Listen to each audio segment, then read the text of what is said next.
How do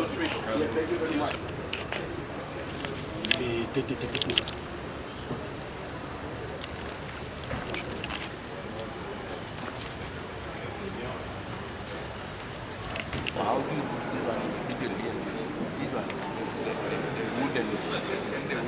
How they design it?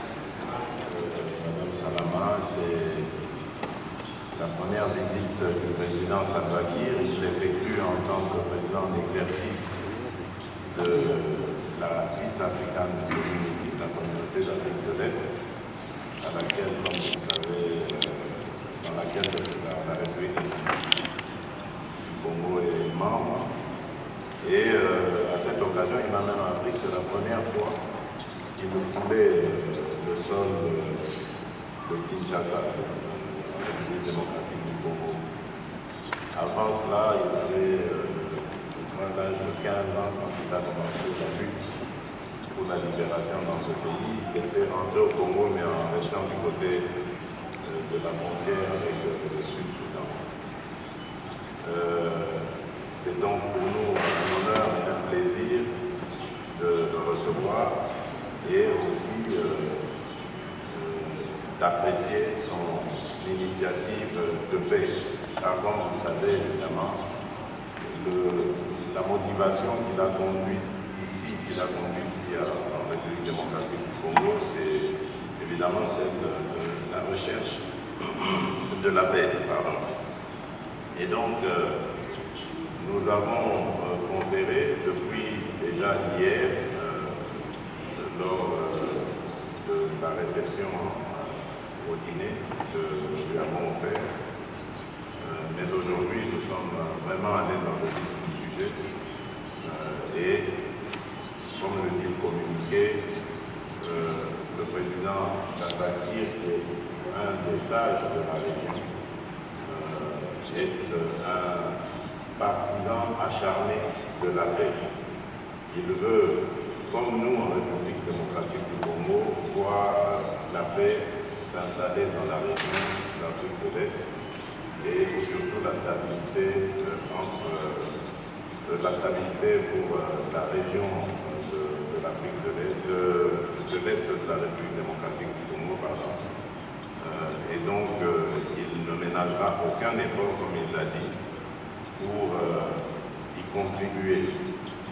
Après l'étape de Kinshasa, il se rendra à Luanda pour rencontrer le président João Lourenço, qui, comme vous le savez aussi, est à l'initiative aussi, au nom de l'Union africaine, d'une démarche qui tend vers la fin de la crise à l'est de la République démocratique du Congo.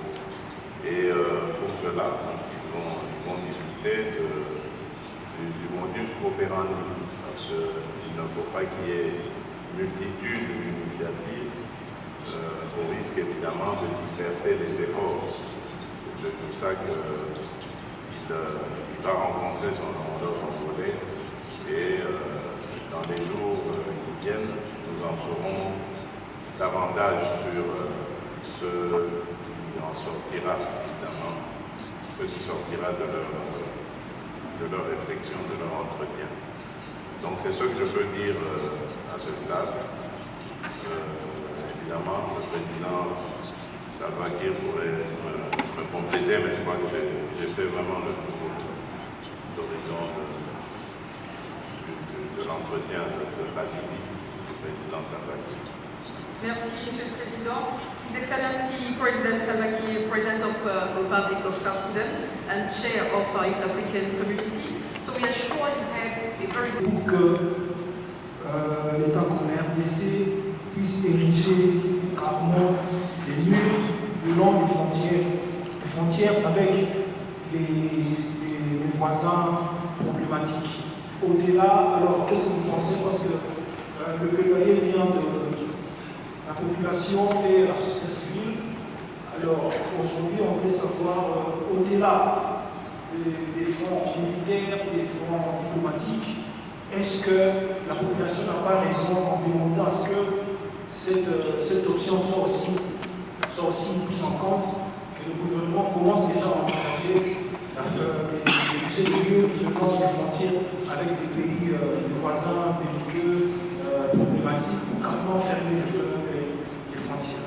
Merci. Non, je voudrais savoir que nous avons des milliers de kilomètres de frontières avec nos voisins.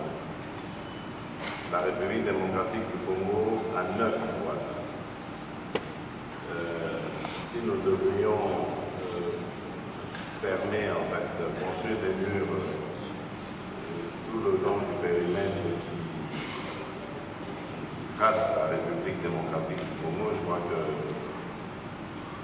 nous regrettons d'avoir mis autant d'argent dans cette initiative plutôt que de l'affecter ailleurs. Et Dieu sait combien la République démocratique du Congo a besoin de ressources pour son développement. Je ne crois pas que serve à quelque chose de construire des murs, parce que prenons le cas de la crise avec le Rwanda, ça n'a rien à voir avec les peuples. Le peuple rwandais ne vient pas envahir la République démocratique du Congo. C'est un régime dirigé par un individu qui est devenu friand de ce genre de crime. Et c'est ce régime qui attaque et agresse la République démocratique du Congo. Les peuples des deux pays n'ont aucun problème l'un et l'autre. C'est un problème de régime, et le régime, comme vous le savez, il n'est pas éternel. Un jour, tout cela s'arrêtera d'une manière ou d'une autre, et nous retrouverons, je crois, le bonheur de vivre ensemble en tant que voisins. C'est ça mon Dieu. Pour le moment, il y a un perturbateur, un empêcheur de tourner en rond, mais il n'est pas éternel.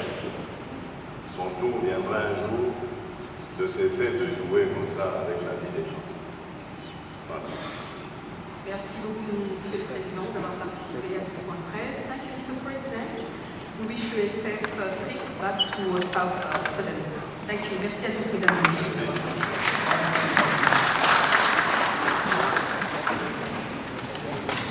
Merci beaucoup, les journalistes. Biso sur la Congolais, toyebi ke tozali à la recherche de la paix. Tata mokonzi ya ekolo na biso alalaka te mpona koluka kimia ya peuple congolais, surtout bandeko na biso bazali na est de la République. D'ailleurs bayebaki bazali bango moko te, bazali na mokonzi ya mboka tata ekolo président Félix Antoine Tshisekedi Tshilombo oyo azali kotika ata ntango moke te mpona kolukila bango kimia. Lelo ayambaki homologue na ye ya Sud Soudan, président Salva Kiir oyo azali président ya communauté de l'Est de l'Afrique, bien sûr, Afrique de l'Est.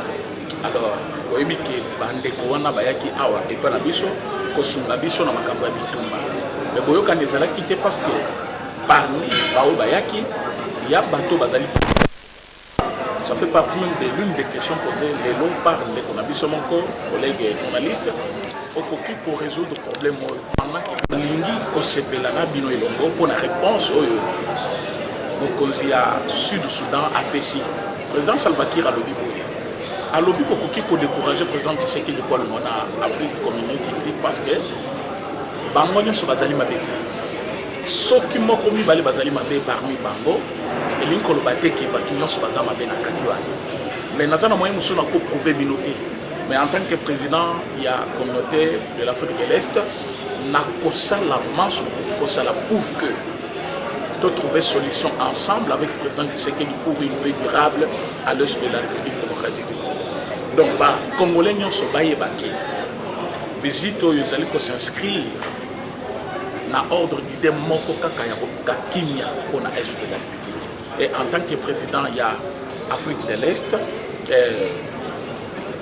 communauté de l'Afrique de l'Est bien sûr, azali prêt, il y a kosala manso kosala auprès, il y a pas président nyonso au bazali état membre, il y a Afrique de l'Est pour trouver kimia ensemble avec la RDC. Donc, les Congolais nyonso bazala rassuré que le président Tshisekedi tout ce qu'il fait, ezali pour intérêt de la République démocratique du Congo. Merci. Merci. Comme le président du Soudan, il y a un chef d'État. Comme le président qui sommet à SADC, comment le SADC, majorité dans l'Union. Et puis, les pays qui sont dans la nouvelle Union africaine, l'Union africaine peut s'y avaler dans SADC, après venir continuer à tout faire dans le sol congolais, le matériel habituellement va jouer dans le Cameroun, le Sika base et vendu. C'est pour ça que quelqu'un qui vit à ma Cameroun, qui est danger et qu'on risque de perdre les militaires, n'a pas de personnes dans le monde. C'est pour ça que là, compris que dans le collègue qui est président au Soudan, dans le continent, n'est pas le Soudan. Comme le président du Soudan, il y a un chef d'État a accepté à Okuta na Kagame. Mais la condition d'être dans le tout la condition toujours à maintenir. Mais na éviter sous que l'on est parce que les diplomatie ça rend le président que l'Obama, oh bon mais na kati boy pour boyer bango exacté. To ndimi ke Okuta na Paul Kagame, c'est pour ça que le président ba malamu que Nzambe ndé a ko jie makambo. Régime les Kagame. Mais toujours la problème à peuple rwandais. Peuple rwandais a convoyé RDCT. Mais c'était un régime, il y a bâtiment quelconque, il y a Kagame, il croyait qu'il est éternel, il y a Koufaraté. Mais à Kanissa, le bout du pays, il croyait comme ça. Mais Souka, ce qui est départ, il y a Koufaliban Namboka. Il y a un autre aussi rendez-vous Kagame. Tant qu'on a une négociation par Fati, avec la possibilité chef de l'État Fati, il fait conscience qu'il y a un normal. Tant qu'il y a une négociation, il y a Souka, il y a Kondimapé, il y a Kosoda, pour retirer tout pour le sol congolais. Est-ce que ce va dire que le dialogue est assez moyen pour la Kimia côté est-ce que tu seras d'accord de partager le même avis?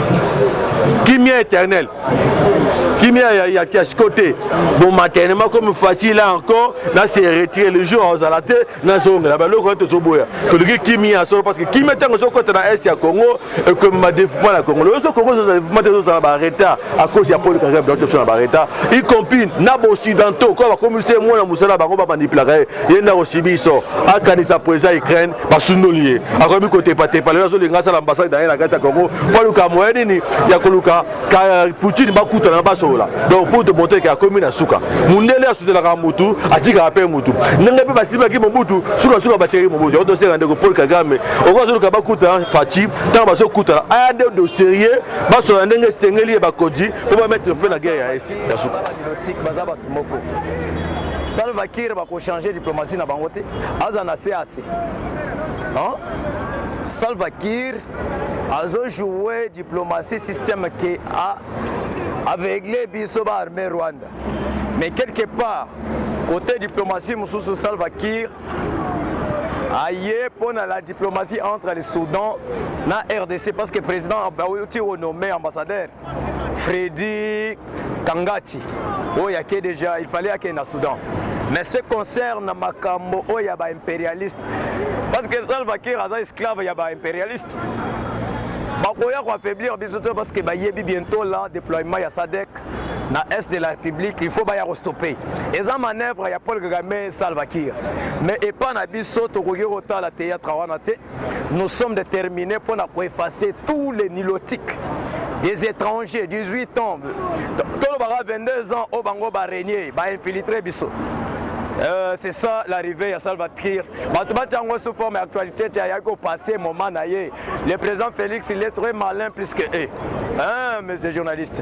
Ah, c'est un gendarme, il y a un impérialiste. Et comment il pose la République, journaliste, qui question, qui pose la République, a dit que l'opposition il y a idée de mire entre Bissau et Rwanda. Il y a mire entre Bissau et les Américains solution parce que le problème est que ce n'est pas entre le peuple congolais et le peuple rwandais, mais entre la gestion du gouvernement rwandais et notre pays. Analyse ne ressemble pas. Mais est-ce que vous voyez qu'il y a des Congolais qui vont vendre en Rwanda? Bato ba imisi mage ya Rwanda mabe eza régime ya Paul Kagame. Le régime oyo bavandi na kati ya Rwanda soki otali biso awa ndenge otelemi boy tozalesi oyoka déjà que président Félix aza kati ya kozwa bana kokosa bango na armée forcée. Mais na Rwanda, Paul Kagame azo kati ya faire souffrir des Rwandais. Azo kanga bango soki okei na classe bakangi yo batindi yo akosaka ba jeune ebele. Na ba Rwandais na ba Rwandaises ebele bakufa trop na est. Nani Paul Kagame aza semence de serpent kosaka. Semence ya serpent kosaka na niveau na kati ya ko perturber makambo ebele. C'est pourquoi chef de l'État ko tokoyo ko tia barrière, ko tia mur, ça va. président Félix na armée na biso toza na pouvoir ya kolimoger Paul Kagame na kiti ko changer régime ya Paul Kagame to tie bato o biso to kozana bango na communion parfaite bato ba kosala na injection ya RDC parce que au moins en Afrique de l'Est pourquoi le président Félix a dit RDC a tie bango en Afrique de l'Est à ça les points à tous les opérateurs économiques bande on a biso bazana est va partager tout ça la commerce à tête reposée va bloquer biso te côté va passeport au côté na Rwanda au sommet loko c'est ça la communion parce que quand on a est va koyo ko zapola ba ya awa ba ke na ba province bususte Rwanda Burundi Uganda toza pembeni bokoyo ko taper kuna bo sommet biloko bozongi boye bo sali marché sans problème au moins guerre économique au président Félix Asali a koyo ko tchana miorté to yebi fallait limoger Paul Kagame to longolé na pouvoir bato ebele balinga ba créer un système que tu sais que des hasards tribalité. Le président Félix a instruit biso le but que le peuple rwandais baza bande kona biso mais faute ça il y a régime ya Paul Kagame bolanda ki Paul Kagame na Jeune Afrique alelaki avec il faut que tu sais que des azonga na maloba na ye pour parce que lobaki que il faut longola régime na nga na pouvoir. On est Paul Kagame à l'île. Est-ce que Paul Kagame que tu sais que le but a attaqué Rwanda tu sais que des azana COP puissance au président Félix Azana en haut détermination na yeza que a limoger Paul Kagame régime na ye allons la bango na pouvoir ce qui est bien tu sais que Paul Kagame azakati ko kanga ba proposa na ye kuna ko kanga même de généraux mso bazana ba résidence surveillée Oboyebi. Pourquoi Paul Kagame FDLR Isaïe FDLR. Le numéro 1 de FDLR c'est Paul Kagame. Mur. Tokotia en côté. Il faut tout le Paul Kagame tout l'accès nous sommes puissants.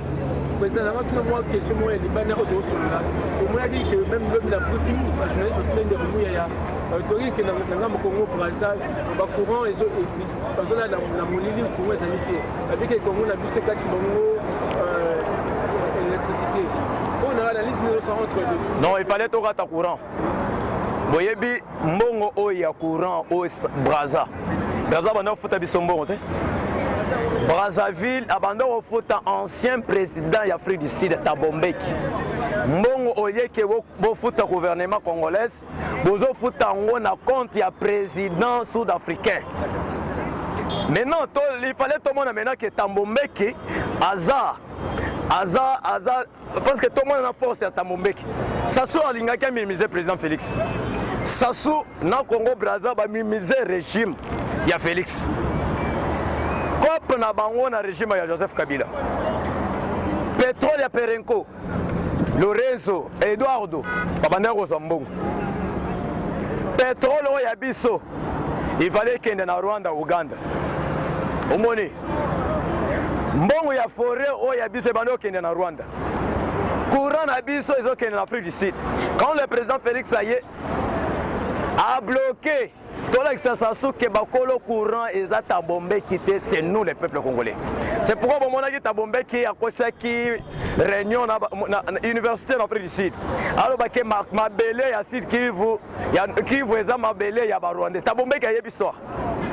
Azamu yibi Jacob Zuma Thabo Mbeki bazabato oyo bas détruire biso makasi yao. C'est pourquoi courant il fallait to kata bango batika tana ata moi litanga moko ya courant na Congo Brazza. To la bango ke awa c'est lui qui dirige c'est le président Félix. Pour la courant il faut to kata bango. Soit bazana nyongo ba destituer ba rembourser mbongo ya années et des années au bango basali na courant na biso. Ça soit futa biso. Parce que ça soit avec ça qui dit son thème na yemabe azo ba hectare apesa ba rwandais apesa bango ba hectare kuna bopona ba attaquer biso na sepeli mouvement ya gouvernement bakata courant total paix Rwanda Rizuzi côté ya Kivu courant oyo Rwanda zo vivre nango kuneza ya biso tozo senga pe gouvernement ceux qui to kati Rwanda courant tous les usines ya ba impérialistes kunesa nini et katani il faut le faire. Patrick Mouya yati batika komela ba Castel il fallait ko sala ministre affaires étrangères Tundula problème na biso faux œil pour œil dent pour dent to kata ya bango nyonso courant Olanda qui même Afrique du Sud bazana difficulté Zambie bazo dépendre na courant na biso bato bazo sala na biso bazo attaquer il fallait ko kata bango courant ko la bango que nous sommes le pays le plus puissant dans les ressources naturelles, nous sommes puissants. C'est ça, c'est concernant ma campagne courant. Tu vois, l'essentiel de la courant. Merci beaucoup. Bon, moni, pour Nangaï, na monde boy. Précipitation oyo, occidentaux, salaki, tombé sans recevoir. Et les précipitations, il y a Paul Kagame, tombé sans recevoir. On a nini na lobby boy. Avant le président Salva Kiir, akoma na ville ya Kinshasa akutana na homologue na ye, akendeki nano kokutana na Paul Kagame. Oyebi batu wana bazo jouer na hypocrisie. Mais lokola chef de l'État congolais Fachi Beton ayebi ke bango bazo jouer na hypocrisie, yango na chef de l'État azokende na bango bongo. Bango bayo kakate. Mokonza mboka ayebisaki bango clair. Nakosolola na Paul Kagame te. Parce que nakosolola pe na M23 te.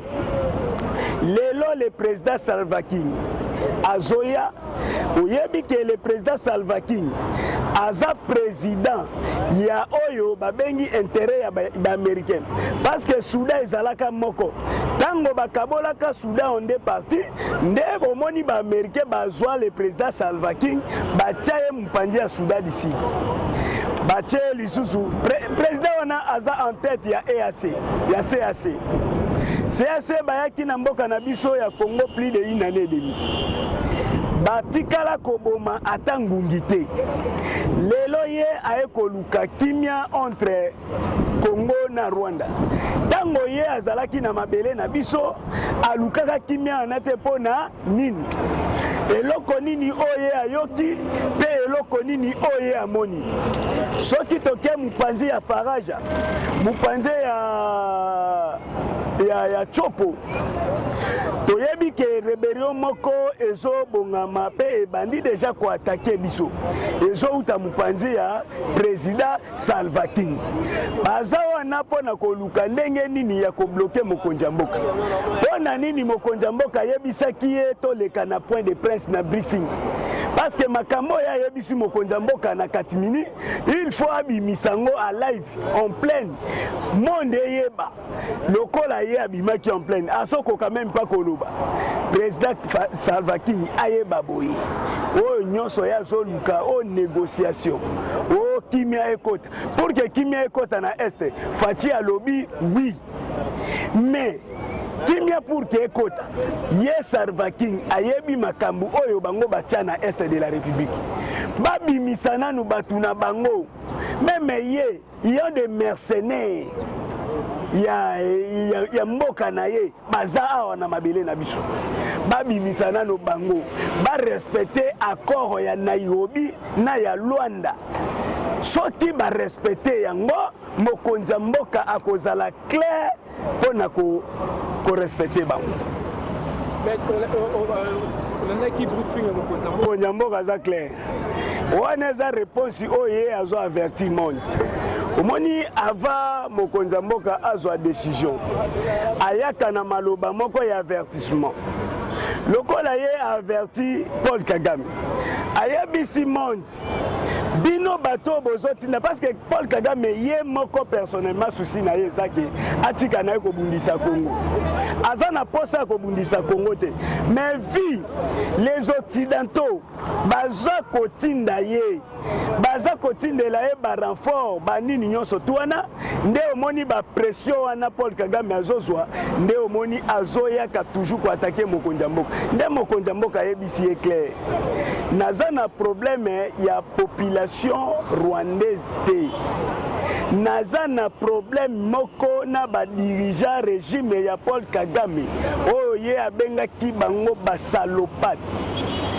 Pona nini mokonza mboka akomi na niveau ko insulter bango parce que baza na gouvernement moko oyo baza ba responsable te pays na bango ezali bango bazoya ko attaquer pays mususu nde omoni ke mokonza mboka yebisi monde ngai Fachi Beton naza na posa ya kotia mire te mais naza na posa ke na tonga pont po anezani eza lokola bonne relation mais soki mutache mi ekozali sous na relation te mais à lire va les choses soki ke Paul Kagame a retiré biloko na ye te yeba yango mokonza mboka akotonga mi na place ke atonga pont.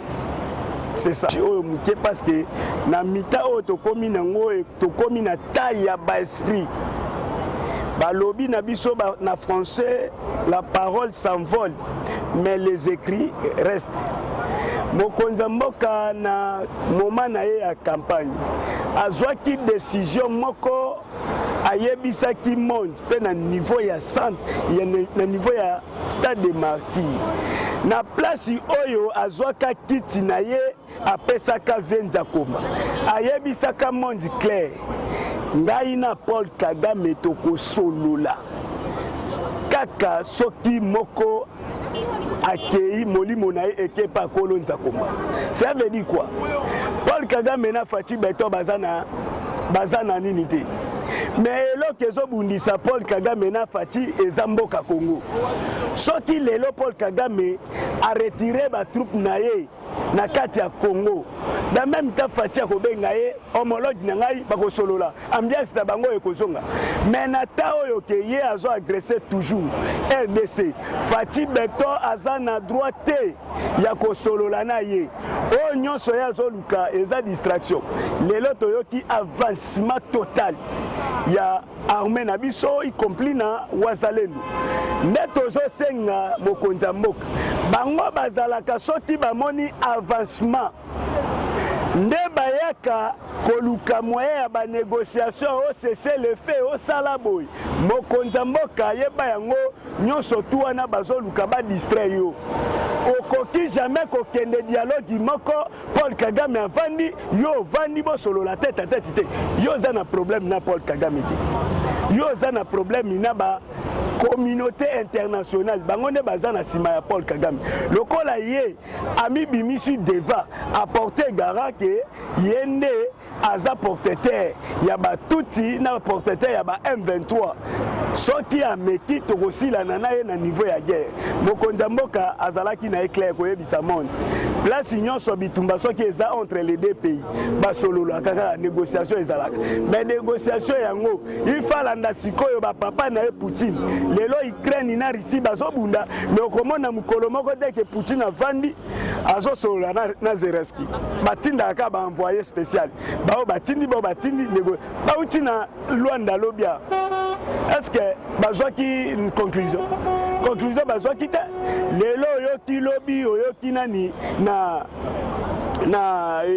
Paul Kagame alekaki na Jeune Afrique yoki ba propa lobby a lobby nini Fachi abebisi réputation na ye na Afrique mobimba a commission kazotambola partout bazobenga eka régime sanguinaire ba pays nyonso ba président ba pays nyonso ba considérer lisusu te siko ye lokola ba considérer lisusu te azoluka lisusu aya na négociation et pas mokonza mboka tolobi non papa bakoko batelemi aussi osangisaki déjà ba chef coutumier osangisaki déjà ba père spirituel osangisaki déjà bato ebele pour que batelemisa bakoko babelela bakoko batelema soki o changer maloba retour ya bakoko eza mabe toza na posa to perdre yo te toza na posa to mona yo lokolo so chede apa na yo en avance biso ezala bao nyonso bakufa martyr ya est de la République bango nyonso baza na sima na yo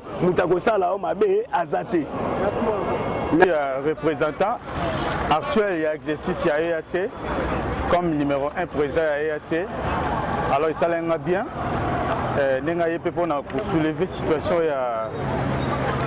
tout ça dans la crise dans l'est de la République, dans le voisin au Rwanda. Bon, en tant que population, je bandi pe moi kala. Si lelo comprendre un peu moi élan na makambo ndenge ezokende.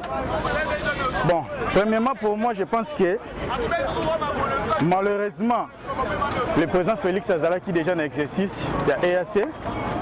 Raison pour laquelle, parce que dans l'histoire à Congo, c'est la première président qui a mis Congo dans le EAC, c'est le président Félix quand on a dit dans l'exercice de EAC. C'était juste pour la résolution, il y a crise dans l'Est de la République, dans Rwanda, dans l'ensemble. Alors le lot, ça me fait quand même, ça m'inquiète que le président en exercice dans l'EAC, le président soudanais, est pour évoquer les sous du Cambouana dans le canal de dialogue. Bon, et ça, il a vraiment moins bien. Apparemment, on dirait le problème à Congo, les acquis négligés pendant longtemps. Mais tout ça qu'on revenir car dans la même situation. Alors que les Cambou peut-être il y a une solution là. Mais tout ça toujours na kati ya balukane sika mon corps. Et ça ça vraiment mal monter. Alors pour nous en tant que peuple, en tant que citoyen, le programme était très clair. Le problème est Ali, agresseur n'a bien reconnu. Le président Félix avait déjà dit que pour nous, Rwanda a un problème. Rwanda est un pays voisin, il y a un problème. Mais le problème est la situation où il y a un problème. Ce qui n'a pas répondre à la président soudanais, pour le rapport qu'il y a le président congolais pour le Rwanda, il est en tant qu'il exercice, il a 1000 pouvoirs. Il y a revoir la situation où il y a crise qui est passée dans l'Est de la République. Abandonnant nos côtés, nous maboko na kati ya likambwana ya Est de la République. Awa président Félix afungoli maboko azosenga na monde mobimba pour que likambwana sila aya atiana maboko na situation ya likambo ezoleka na mboka na biso. Kosolana Rwanda des problèmes, mais problème le plus grave bande ko na biso ba congolais bazo kufa na kati ya Est de la République. Il est en tant que président exercice, président soudanais, avec le respect que j'ai avec vous, si vous pouvez vraiment exercer dans cette situation-là. Et d'ailleurs, EAC, invocation dans les plus basée sur l'insécurité dans la sous-région. Insécurité à moi les alliés. Le continue à pouvoir. Il y a qu'à Osunga Likambouana pour ici là. Comme ça, le dialogue va aboutir dans le pour nous, en tant que peuple, contribution dans la Likanisuana. Est-ce qu'il y a autant de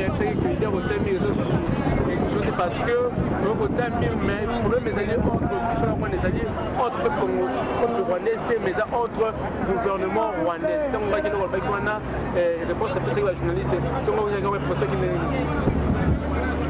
Bon, le problème est que les Tolanda qui m'a bon, ils ont la réponse moko et président Félix Nyon Soanati a répondu à l'oba déjà Nyon presque. Le problème na biso ezali, il y a régime contre régime. Biso population toza ba victime, il y a ba turbulence moko ya ba régime. Alors que la manière dont nous comprendre les Cambouans ndenge ezali, et ça c'est très simple. Nous savons que c'est guerre des intérêts, guerre économique pour la population, tout ça à se faire subir. Le président rwandais, le président congolais, vous avez un souci na biso. Vous avez un souci na biso. Vous avez un souci à biso peuple. Situation est aussi la caca na masolo. Ce qui vous solo na nenge ya calme. Situation est aussi là. Quand le président Félix a qui Solana Paul Kagame na frontière de l'Est de la République. Les gens qui concernant Makambo, il y a Bamir, il y a frontière. Choix à président Félix, c'est qui clair. Tout ça la chaussée, tout ça la route moro principale, et nous permettre Bissonabino. Mais ce n'était pas le cas pour le président rwandais. Alors aujourd'hui, c'est très étonnant comment on a des journalistes basés autour de la question concernant Mir. Ça nous étonne quand même en tant que le peuple. En tout cas, pour nous, on a un problème en tant que peuple, comme il y a les témoins. On dirait comment on suit que ça makanisi. Comment on suit que ça makanisi. Alors pour nous suit ça avec mon tournawana, Kamboza déjà très clair. Kamboza très clair, communauté internationale, Azala ouvert. parce que nyonso ezoleka na mboka na région et la communauté internationale. Nous savons que l'engagement du président Paul Kagame pour naie à Monique Akoki jamais quoi pour abandonner ou soit que non pour trahir l'engagement vis-à-vis à Batunaï. Oui, je sais, il y a des intérêts, peut-être pour fournir, pour laisser ça, Mbokanaye, Bissopé, tout ça peut intérêt dans la communauté internationale, tout consort dans la Katuana. Mais la meilleure solution de tout ça, c'est un programme où Mokonjamboka Félix Antoine Tshisekedi des années il y a gagnant. Mokileza égalité. Mokileza te que bamsusu bazana kati ya kosepela, bamsusu bazana kati ya kosepia ya kolela. Non. Mokileza égalité. Bolinga pe biso pe ba Congolais ba faut se retrouver. Pourquoi toujours vous? Pourquoi toujours les Occidentaux? Pourquoi toujours vous les Rwandais? Non seulement nous les Congolais. Pourquoi? Pourquoi? Le président congolais n'a pas de problème avec vous. Le président congolais, problème naïe est que la population naïe va vivre peine à égalité. Ressources naturelles, il y a sous-sol, c'est le don de Dieu. Mais pourquoi vous venez ici pour vous caler que Bissoto a profit na katia sous-sol? C'est ça le problème qui se pose. C'est pour cela que nous avons une situation où les gens se perturber à tout moment. Tout ce que vous faisiez là, la politique que vous faisiez, vous passez le temps pour rien. Que ce soit le président soudanais, le président rwandais, la communauté internationale partout dans le monde. Le problème est que le peuple congolais veut vivre dans l'égalité, de profiter aussi du sous-sol qui vient du sol. C'est ça, la guerre économique. Pensez aussi au peuple congolais. C'est ça ma dernière intervention.